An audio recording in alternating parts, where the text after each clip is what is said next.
Eric et Sandrine, les gardiens du feu. Bonjour à vous, bienvenue dans cette nouvelle vidéo. Aujourd'hui, avec Eric, on avait envie de vous parler des animaux totems, de la place qu'ils occupent dans notre vie, la façon d'aller à leur rencontre. Voilà, c'est un thème qui est très cher à nos cœurs et on avait envie de vous faire partager aujourd'hui notre expérience pour vous faire bénéficier de cet allié dans la vie qui vraiment est très très important. Alors, je vais te laisser commencer, Eric. Oui, bonjour. Oui, c'est un thème c'est un thème déjà qui est très important et en plus, on s'en est aperçu, c'est un thème qui vous passionne tous. On a tellement de questions là-dessus. Je dirais qu'on a des questions sur le voyage chamanique, plein de gens nous posent des questions là-dessus, mais l'animal totem, c'est quand même quelque chose qui revient énormément. C'est pratiquement l'un des thèmes, voilà, qui semble vous intéresser le plus. Donc c'est pour ça qu'on s'est dit qu'en ce début d'année, c'était vraiment essentiel qu'on vous en parle. Donc les animaux totems, qu'est-ce que c'est et à quoi ça sert? Parce que c'est bien gentil d'en parler. En Occident, on a un peu tendance à voir ça comme si c'était un remplaçant de l'ange gardien, si c'était la version païenne de l'ange gardien. Et en fait, pas du tout. Pas du tout, parce que, comme vous le savez peut-être, dans le chamanisme, on a un minimum de trois mondes. Dans certaines cultures chamaniques, c'est encore plus détaillé. Ça peut aller jusqu'à neuf, ça peut même augmenter. Mais en fait, c'est des paliers. Mais il y en a trois principaux. Le monde d'en haut, le monde du milieu, le monde d'en bas. Le monde du milieu, c'est celui dans lequel nous sommes, c'est celui qu'on peut atteindre grâce à nos perceptions, même si c'est à l'autre bout de l'univers. Le soleil, les plus lointaines étoiles font partie du monde du milieu. En dessous de nos pieds, le centre de la Terre fait partie du monde du milieu. Le monde d'en haut, eh bien, c'est les dimensions plus élevées. C'est là où se trouvent, par exemple, les anges gardiens, justement, les maîtres ascensionnés. C'est vraiment des dimensions supérieures. Donc, les anges gardiens, nos anges gardiens, ils sont dans ce monde d'en haut. Et enfin, il y a un troisième monde qu'on appelle le monde d'en bas, mais qu'on pourrait aussi traduire par notre monde intérieur. C'est-à-dire que c'est pas le monde qui est en dessous de nos pieds, malgré le fait qu'on dise le monde d'en bas. C'est pour ça que moi j'ai plus tendance à dire monde intérieur que monde d'en bas. Le monde d'en bas, c'est le monde intérieur. C'est là où sont toutes nos mémoires, par exemple. C'est là où sont nos liens ancestraux. C'est là où sont, eh bien, nos animaux totems qui font partie de nous. Le monde intérieur, c'est tout, tout ce qui nous compose, tout ce qu'on est, y compris notre étincelle de vie, notre étincelle divine, tout ce qui nous compose et qui est caché à l'intérieur. Et les animaux totems, nos animaux totems sont dans ce monde-là, dans le monde d'en bas. Ils ne sont pas dans le monde d'en haut. Donc en fait, ce ne sont pas des remplaçants des anges gardiens, même s'ils ont un rôle de gardien, je vais y venir dans un instant, mais ce ne sont pas des remplaçants. C'est pas la version païenne des anges gardiens. Non. Ils appartiennent pas du tout au même monde. Même dans le chamanisme, il y a les anges gardiens, même dans les versions païennes, les anges gardiens sont là, ils existent véritablement. On les appelle pas forcément de cette manière-là dans toutes les cultures. On peut les appeler esprit de lumière, esprit supérieur, protecteur divin. Voilà, ils peuvent avoir différents noms. Ange gardien, c'est vrai que c'est une version, une appellation peut-être un peu plus chrétienne, mais voilà, les deux existent. L'ange gardien, il est dans le monde d'en haut, c'est-à-dire qu'il est quand même plus loin de nous, même s'il peut intervenir dans notre vie. Par contre, l'animal totem ou les animaux totems, ils sont à l'intérieur de nous, ils font partie de nous, ils font partie de notre monde intérieur. Voilà la différence. Et c'était important, je pense, de préciser pour qu'il n'y ait pas de confusion, parce qu'il y a plein, comme tu me le disais tout à l'heure, il y a plein d'ouvrages, de livres euh, sur les animaux totems, parce que c'est un thème, comme je vous le disais, qui intéresse tellement de monde. Il y a énormément d'ouvrages sur le sujet. Mais le problème, quand il y a énormément d'ouvrages sur un sujet, c'est qu'il y a tout et n'importe quoi. Pour trouver une référence, c'est pas facile. Une référence sérieuse, je veux dire, hein, c'est pas facile. Euh, donc il y a plein d'ouvrages dans lesquels c'est précisé, comme tu me le disais, que les animaux totems sont les équivalents des anges gardiens. Eh bien, je vous dis non, non et non. Et c'est une très Voilà. bonne chose. C'est une très bonne chose. Comme ça veut dire qu'on a les animaux totems d'un côté, les anges gardiens de l'autre, et on a les deux. Voilà. Et nous, on est au milieu. Alors, à quoi ils servent, ces animaux totems? Ils ont plusieurs rôles. Ils ont des rôles de gardiens, effectivement. Euh, C'est-à-dire que le gardien, alors le gardien, on pourrait faire de l'étymologie là-dessus, mais le gardien, c'est pas un garde, c'est pas quelqu'un qui est là pour vous empêcher de bouger, vous empêcher de sortir, qui est pas là pour vous surveiller si vous faites bien ou si vous faites pas bien. Hein, c'est pas ce rôle-là. Moi, je vois la différence, c'est-à-dire que le garde, je dirais qu'il est tourné vers soi-même et il surveille. Hein, dans une prison, c'est ça. Hein. Vous êtes dans une cellule et les gardes surveillent si vous vous évadez pas. Ça, c'est le rôle du garde. Le gardien, par contre, il n'est pas tourné vers vous, il est tourné vers l'extérieur et il regarde autour. Il est en alerte, en protection. Voilà. Un gardien, c'est pas quelqu'un qui vous surveille. Un ange gardien, c'est pareil. Hein. C'est pas quelqu'un qui vous surveille. C'est là quelqu'un qui est là plus pour vous protéger, pour vous guider, puisqu'il regarde vers l'extérieur, pour vous conseiller quand vous êtes, je dirais, à un carrefour, hein, puisque vous êtes sur le chemin de votre vie. Il y a des carrefours plus ou moins faciles, plus ou moins délicats. Donc, le gardien, l'animal totem, votre animal totem, il est là aussi pour ça, pour vous conseiller, euh, pour vous protéger, pour vous conseiller, pour vous guider. Mais c'est ça l'idée, c'est que l'animal totem, il regarde vers l'extérieur et c'est un accompagnateur bienveillant, on va dire, mais qui fait en même temps partie de vous. Voilà à quoi il sert. Donc c'est tout l'intérêt dans le chamanisme d'aller à leur rencontre à l'intérieur, d'aller les contacter, d'aller les rencontrer et comment dire les identifier, savoir qui il est, qui ils sont, de manière à pouvoir communiquer avec eux et eh bien qu'ils puissent remplir leur rôle de la meilleure manière possible et vous apporter le plus possible. Voilà, c'est ça le rôle de l'animal et des animaux totems. Après, on pourrait un petit peu détailler parce que c'est une notion qui est un peu peut-être un peu vague pour nous. Et puis il y a plusieurs choses différentes parce qu'en fait on n'a pas un seul, même si on dit notre animal totem, euh, on en a plusieurs. On en a plusieurs. C'est surtout donc les Amérindiens qui ont développé cette vision des choses, même si ça existait aussi chez nous, hein, parce que la preuve, c'est dans par exemple, les grottes de Lascaux, on voit des représentations de taureaux, de cerfs, etc. Il y avait déjà au Paléolithique cette notion d'animal totem, même si on l'appelait pas comme ça. Hein, on pouvait l'appeler animal gardien, on pouvait l'appeler esprit gardien. On l'a appelé à une époque, on l'a appelé aussi le familier. Le familier, c'était notre animal totem.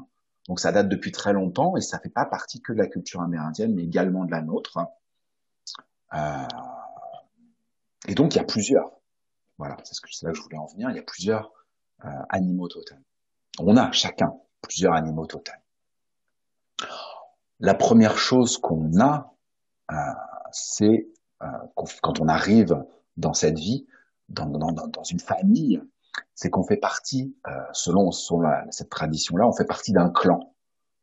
Euh, le clan, je pense par exemple au livre, je ne sais pas si vous connaissez Les Enfants de la Terre, ce livre qui a été écrit, je me souviens plus de l'auteur, mais qui a été écrit en collaboration avec des paléontologues justement, où c'est pas du tout des sornettes, tout ce qu'elle raconte dans le livre. C'est un très long livre hein, qui est très passionnant. Si vraiment ça, je vous le recommande.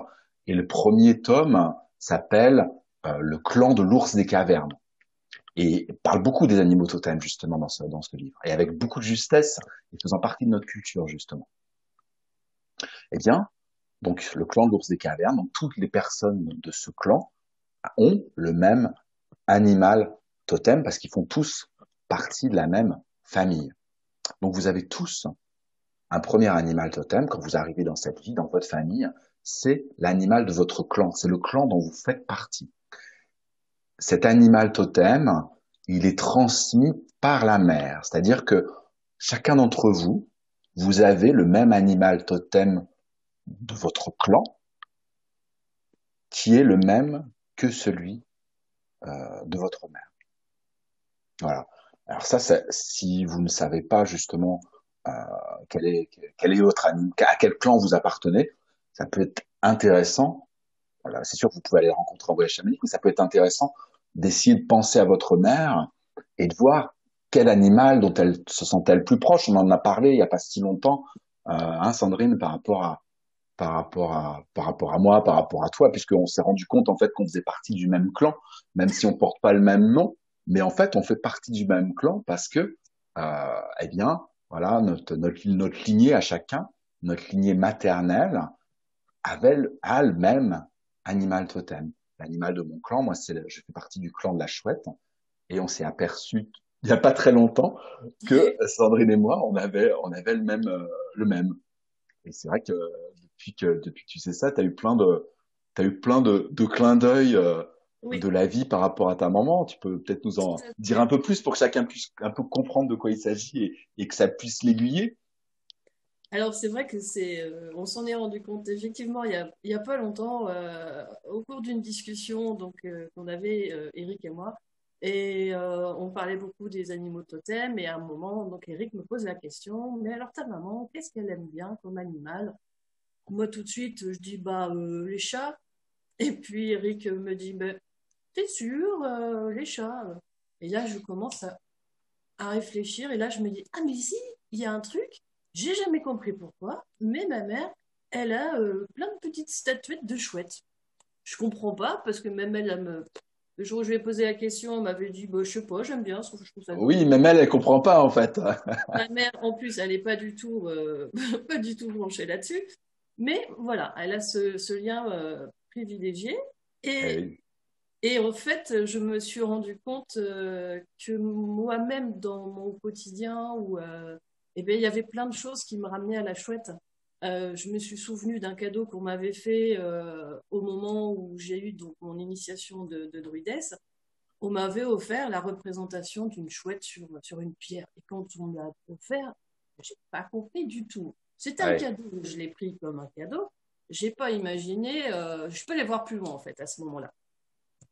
Et Comme par puis, hasard à ce moment-là, au moment de voilà, l'initiation, comme quoi comme il y a quoi, hein. bien une présence forte qui est là et Exactement. l'animal du clan qui était là. Et, j'existe, je suis là, Voilà.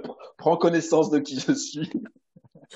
Alors le pauvre, il a attendu un petit peu, quelques années avant que vraiment j'en prenne toute la mesure. Et depuis, je suis assez attentive aux petits clins d'œil. Et encore, il y a quelques jours, j'ai fait un rêve. Et dans ce rêve-là, grâce à ce rêve-là, je me suis souvenu que j'avais une bague avec une chouette dessus que j'avais depuis, oh, je ne sais pas, 20 ans, 25 ans, je ne sais plus. Ouais, Et je suis allée chercher dans le fond d'un placard, dans une petite boîte à bijoux, dans le fond du fond, et je l'ai retrouvée. Mais en fait, c'est à travers mon rêve que la chouette est venue me dire, hé, souviens-toi que... Et dès que je me suis levée, je me suis réveillée, je me suis levée, j'ai, ah, il faut que je trouve. Mais je trouvais que c'était super comme message à travers le rêve. Parce que il y a différentes façons d'aller vers les animaux totems. Le rêve en fait partie, la méditation. Et puis bien sûr, ce qu'on pratique avec Eric et ce qu'on vous invite à venir aussi pratiquer avec nous, c'est le voyage chamanique ou la danse chamanique. Concernant le voyage chamanique, vous pouvez aller voir sur notre site des Gardiens du Feu. oui. Eric a préparé un super e-book justement pour vous accompagner dans le voyage chamanique. Et puis, Ça vous vous aurez permet de tout. faire, en fait, cet e-book, je l'ai créé, il est en cadeau, en fait, quand vous vous inscrivez à notre newsletter sur notre site Les Gardiens du Feu. Et en fait, il vous permet de faire vos propres voyages chamaniques tout seul, en toute sécurité. Il y a toutes les consignes, toutes les étapes préparatoires. Il y a aussi comment vous créez une playlist musicale pour, voilà, justement franchir toutes ces étapes pour pouvoir rentrer dans le voyage, en sortir, en revenir en toute sécurité. Et quand vous le faites, en fait, il vous reste juste à choisir dans quel monde vous voulez aller et qui vous voulez aller rencontrer. Donc, vous pouvez très bien faire ce voyage chamanique avec l'intention d'aller dans le monde d'en bas, dans votre monde intérieur, rencontrer, par exemple, votre animal chamanique, celui de votre clan. À ce moment-là, voilà, vous le laisserez venir à vous, il pourra s'identifier, vous pourrez le reconnaître, et il pourra commencer à beaucoup plus communiquer avec vous. Parce qu'en fait, il communique avec vous, vous y êtes connecté depuis votre conception, je dirais, dans le ventre de votre mère, puisque c'est à ce moment-là que la transmission se fait. Vous êtes connecté à lui, et vous faites partie de ce clan-là depuis que vous avez été conçu, et il communique, lui, avec vous depuis ce moment-là. Ce qu'il y a, c'est que faut commencer à entendre et à percevoir et à comprendre que ce sont des messages qui viennent de lui. Et à partir du moment où vous l'avez identifié, à partir du moment où vous l'avez rencontré, la connexion est plus, comment dire, plus intime, plus proche. C'est comme si vous vous étiez rapproché de lui. Et justement, les messages peuvent être beaucoup plus forts, beaucoup plus faciles à comprendre et à percevoir. Et la preuve, pour moi, ton rêve, c'est ça. C'est-à-dire que c'est l'animal de ton clan qui te parle à travers ton rêve, alors qu'avant, effectivement, il pouvait te parler, mais tu n'identifiais pas forcément que c'était lui. Mais là, au moins, c'est plus précis, c'est plus clair.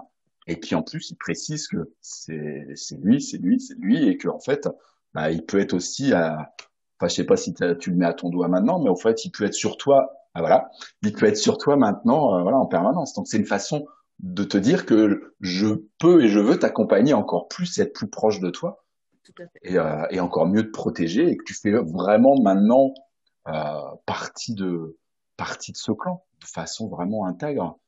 On parlait de ces jours-ci que il y avait une transformation, une transition et qu'une nouvelle vie démarrait.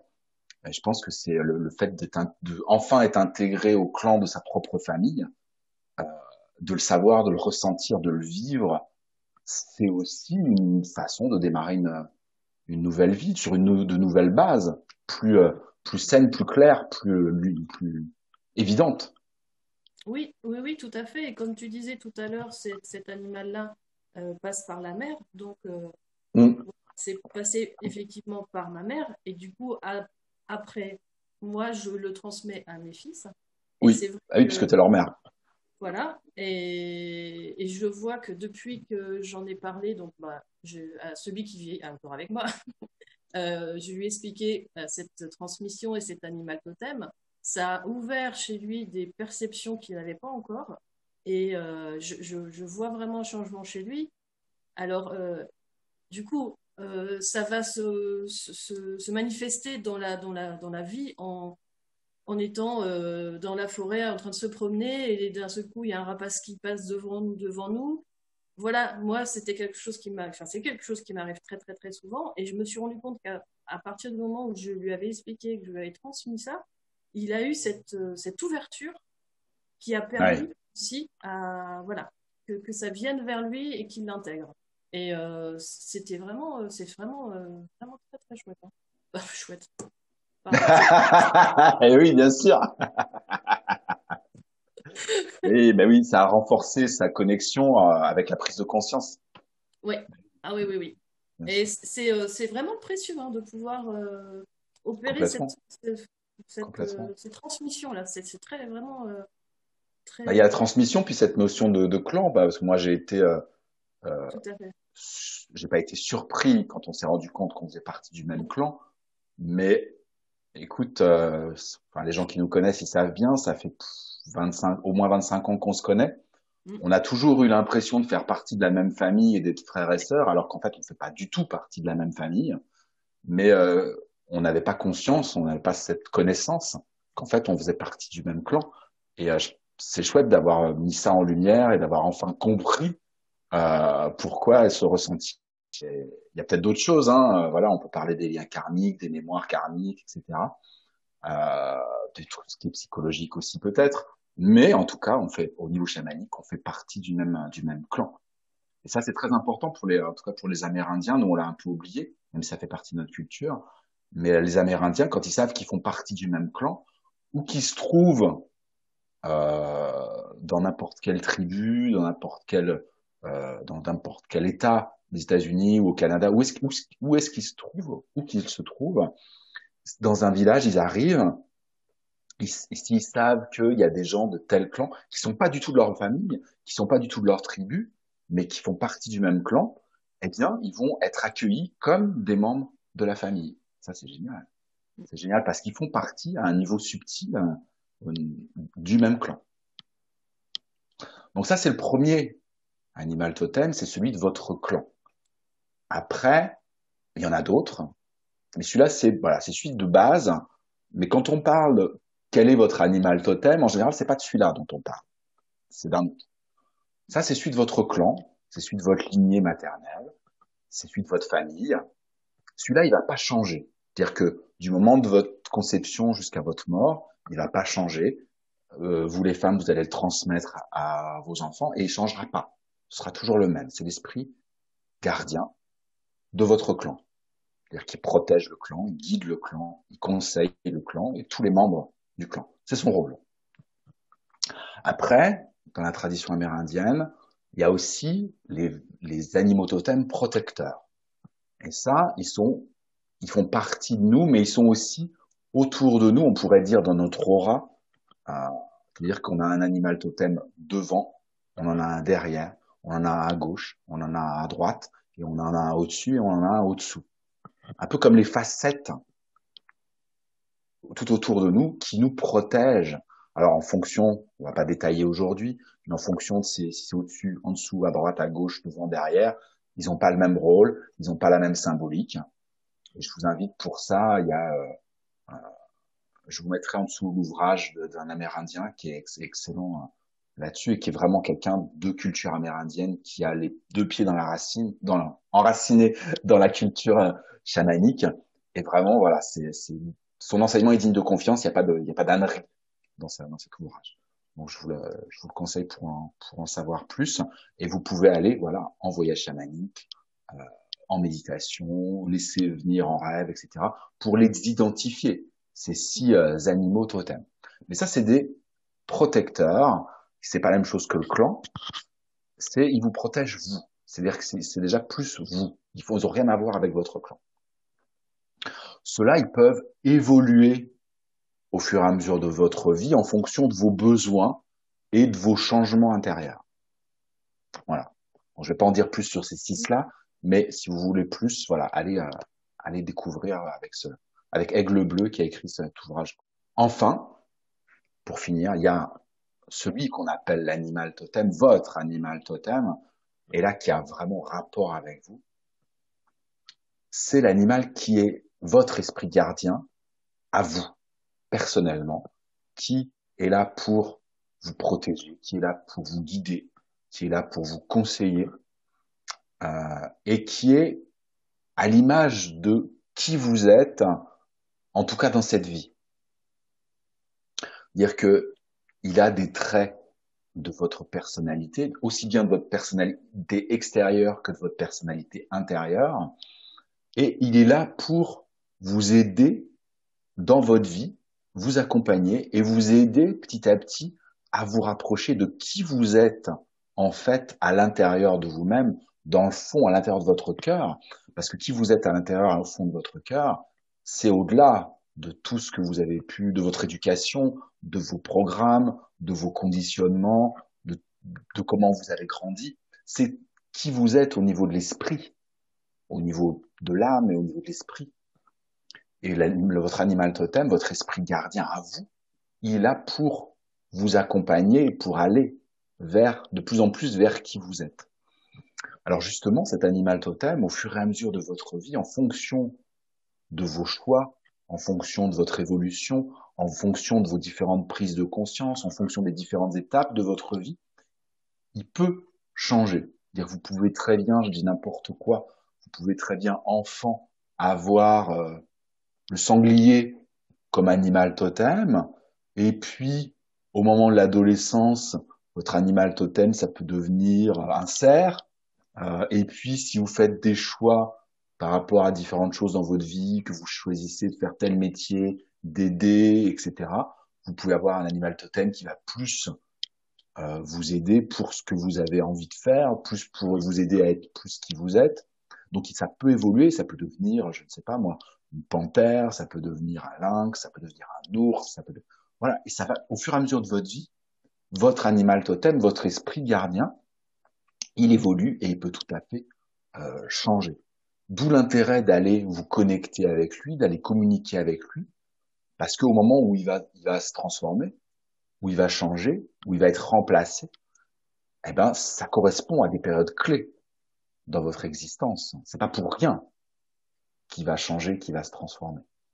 Donc c'est important d'être en connexion avec lui pour accompagner justement ce changement, être pleinement conscient de cette transformation qui s'opère en vous et voilà, être de plus en plus collé à qui vous êtes et de plus en plus avoir, je dirais, les rênes du pouvoir sur votre propre vie dans les mains et ne pas laisser les rênes comme ça aller tout seul, votre vie aller toute seule sans avoir les commandes dans la main.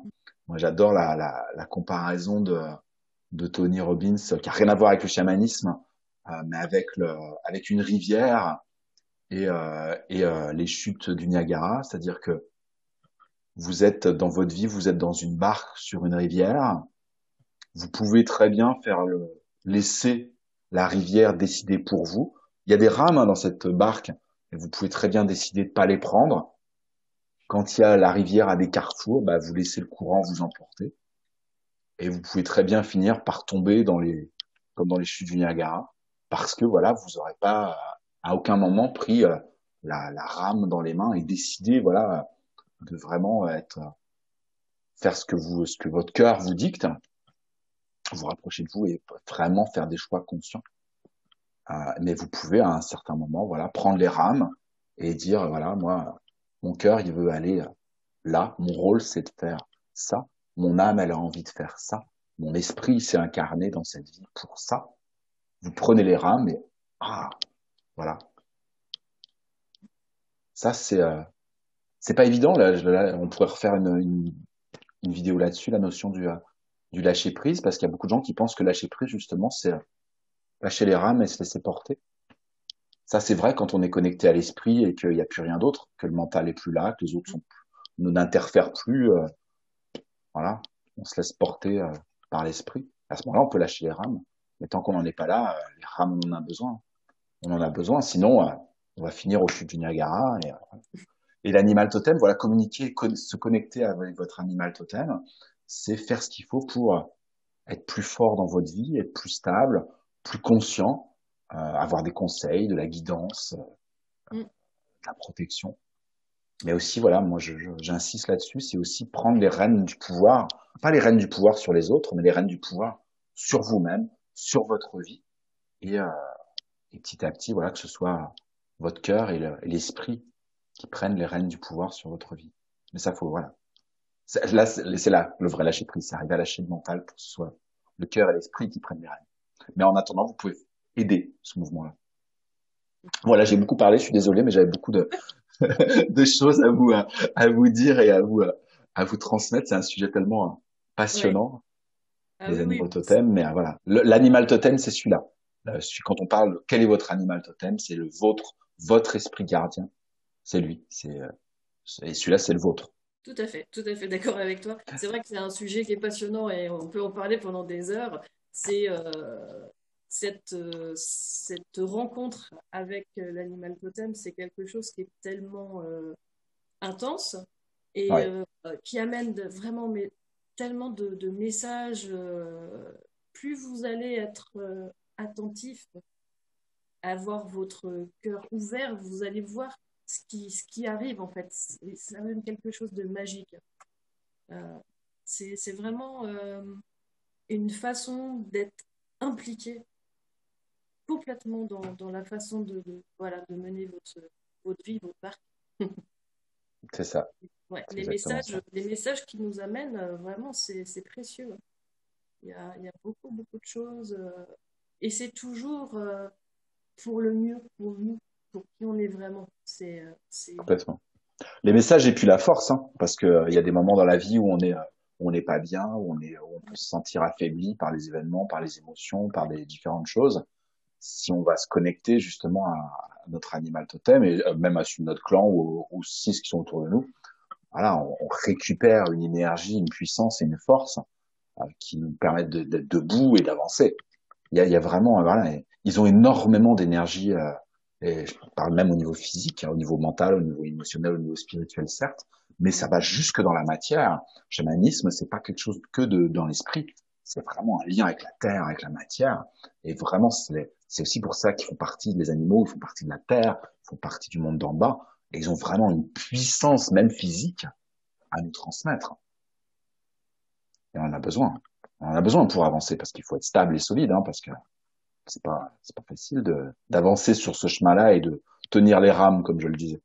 On pourrait rajouter une petite, une autre manière aussi d'aller à la rencontre de son animal totem, c'est par la danse Ah chamanique. oui, ah bah oui, parle-nous de ça. Toi, c'était la spécialiste de la danse. C'est toi qui, comme dans les stages des gardiens du feu, qui organise les danses chamaniques. Ça, c'est merveilleux. C'est des moments extraordinaires.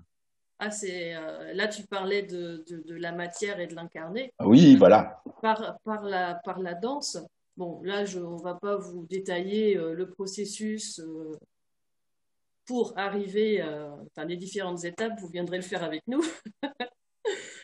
Et c'est vrai que en fait, par cette danse, avec accompagnée du tambour, du hochet, vous allez laisser à travers le mouvement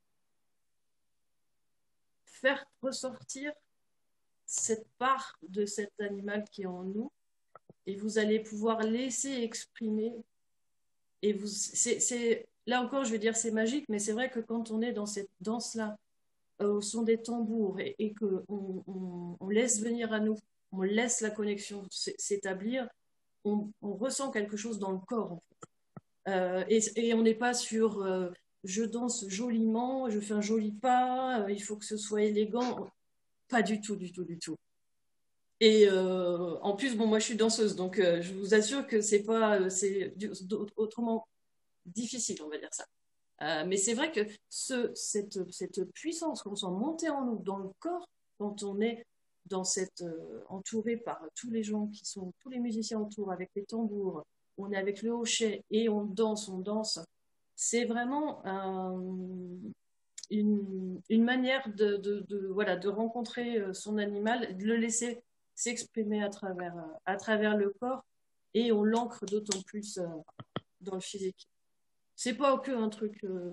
Et non, c'est ça. C'est pas qu'au niveau du mental, c'est qu'il y a Non, vraiment un ressenti. Tu as bien fait de parler de la danse. C'est vraiment un moment particulier où il y a vraiment un ressenti dans le corps tout à fait. de ces mouvements. Et même si c'est un animal, un petit animal ou un animal qui vole, où on se dit qu'on peut pas sentir grand-chose, il y a vraiment quelque chose qui se passe dans le corps. Ah oui, oui. Moi, je me souviens de la première fois où je l'ai fait. D'ailleurs, j'étais très, très étonnée. Une taupe. Ah oui, je me rappelle, j'étais là, à la taupe. Ah là là, j'ai Ah, mais pas compris ce qui m'est c'était arrivé. excellent. C'était Et excellent. voilà, et je me suis retrouvée par terre. Enfin, c'était génial. Mais c'est vrai que ça vient tout à fait en complément du voyage chamanique, en fait.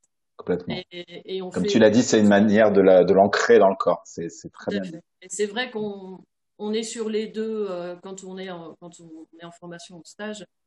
On a le voyage chamanique et on a la danse chamanique, et on lie les deux pour aller encore au-delà et vraiment aller chercher cette rencontre dans le cœur, dans le mental et dans le corps. Ça, c'est très important. De toute façon, on organise des ateliers régulièrement, voyage et danse chamanique à la rencontre de votre animal totem. Donc, je vais vous mettre vous pouvez aller en dessous de la vidéo. Il y a le lien pour vous permettre aussi de voir le prochain stage et de vous inscrire et de venir, voilà, participer pour aller à la rencontre de votre animal totem, de vos animaux totems. Merci pour tout. On est très heureux de vous avoir vu aujourd'hui pour vous parler des animaux totems. Merci Sandrine. Merci Eric. À très bientôt pour une prochaine vidéo. À très bientôt. Au revoir. Au revoir à tous.